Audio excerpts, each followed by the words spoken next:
Instead of taxing our citizens to enrich other countries, we will tariff and tax foreign countries to enrich our citizens.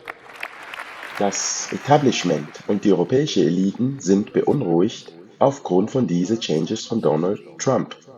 Er hat Dekrete unterschrieben, die folgende Vorhaben und Verträge von Bidens Regierung außer Kraft setzen.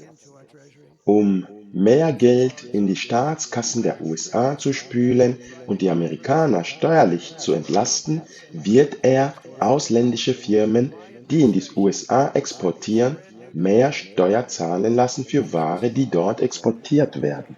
Die von Obama und Biden eingeführten Gendergesetze werden zurückgenommen. Es wird in den USA nur noch 2 Genders geben, und zwar männlich und weiblich. Die USA wird ein multicolores bzw. ein multikulturelles Land sein, welches Familien in den Vordergrund stellt. Der New Green Deal, welches die USA dazu verpflichten sollte, Strom, Energie und Autos nur noch ökologisch zu produzieren, um so dem Klimawandel entgegenzuwirken, wird zurückgenommen. Mit dem Green Deal sollten weniger Benzin- und Dieselautos produziert werden, dafür aber mehr Elektroautos. Menschen sollten per Gesetze und Steuer dazu veranlasst werden, mehr Elektroautos zu kaufen.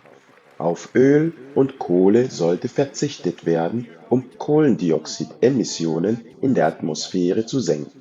Es sollte mehr Energie über Windräder, Sonnenkollektoren und andere ökologische Systeme gewonnen werden. Diese sind die 3 Changes, die das Establishment in den USA und europäische Elite nicht in Ruhe schlafen lassen. Merci fürs Zusehen. Bis bald. Vergiss nicht, den Kanal zu abonnieren.